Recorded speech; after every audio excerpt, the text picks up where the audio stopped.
Heute macht sie nichts. Gar nichts, hat sie gesagt und gelacht. Die Frau, die das gesagt hat, war 105-jährig. Als ich sie besucht habe, hat sie Kristallgläser aus der Vitrine genommen und ein Apero serviert. Wenn sie allein ist, trinkt sie nichts. Nur wenn sie Besuch hat, weht's. Und sie hat gerne Besuch. Als ich bei ihr war, ist die Nachbarin vom unteren Stock raufgekommen.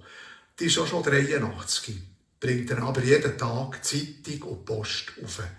Und das Mal auch wieder Kiwi. Kiwi tut ihr gut wegen den Vitaminen.